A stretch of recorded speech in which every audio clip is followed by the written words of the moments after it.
Hello there, Sarah from 17 once again. This is my Uncharted 2 Remastered brutal walkthrough. This is the 8th level, and it is the city's secret. I adore the pacing of this game. Outside of about 2 chapters, I think it's so good because you're always going somewhere different, somewhere colourful, somewhere aesthetically different. Artistically, this game is absolutely wonderful. If the mechanics were as amazing as the art, this would be one of the best third-person shooters ever conceived. It really would. And I like the fact that we've just done a whole bunch of combat, a whole bunch of crazy house stuff, you know, things breaking down, helicopters attacking us, and now we're doing this a little bit more relaxed, a little bit more casual puzzle solving with this amazingly designed crazy statue, like Buddha statue thing. I don't think it's Buddha, it's like really evil Buddha, man. I have no idea what it is, I wasn't paying attention, and I really wanted to watch the cutscenes too, because it's been so long since I've played this game. But I really wanted to get this walkthrough recorded, so there's this moment where I said to myself, I'm going to just go through crushing, skipping cutscenes, getting on with it so I can get to Brutal, and then on Brutal I'm going to watch the cutscenes while I record the guide. And that's never going to work, because when I start recording a guide I get into a very particular frame of mind. I'm like Liam Neeson on the phone. I will find you and I will fucking end your game. So I started skipping them. I watched half a cutscene and I'm like, I can't do this, I want to win. Like, let me win, game. So I ended up not going through the story again. And I remembered a few parts, but there were moments where it's like, where did you come from again? Who are you again? Like, what is this person? Why am I shooting this person? Like is Lazarevich a big part of being an antagonist in this game? Because you see him a few times in the monastery, but I don't really remember him being all that intimidating, and then all of a sudden he's the last boss. Like, do they develop him well? All these questions unanswered because I skipped all the cutscenes, which...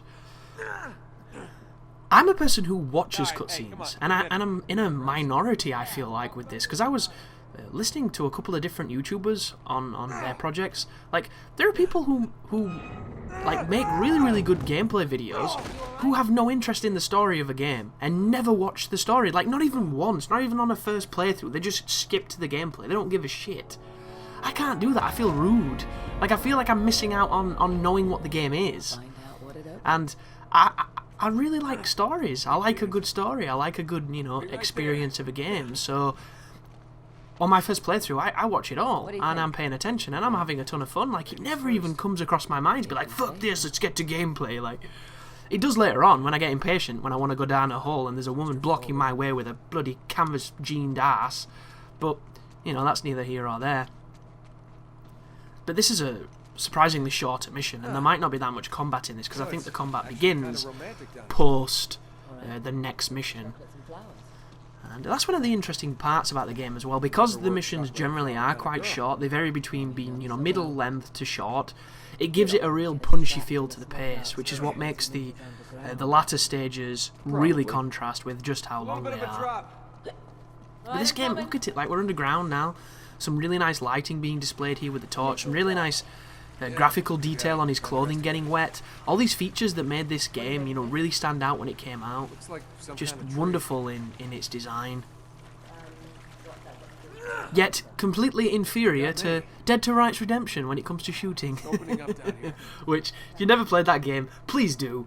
It's not a great game, you know, fundamentally, but it's got a dot aimer. When you put it on people's heads, they die in one bullet, and it slows the game down after you kill them, so you can chain headshots. It's the sexiest third-person shooter you've never played. And if anybody played the original ones on the PS2, theirs were just straight-up Max Payne clones, and they weren't very good, but they were silly, and I always respect a little bit of silly. So shoot the cogs to stop the trap, and pick up the MP40, because it's a pretty cool gun. I wish there was more guns in this game, because I really like just aesthetically different guns.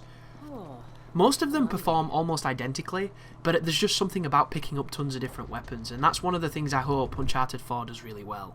But that's the end of this chapter, so thank you for watching, guys, and you take care now.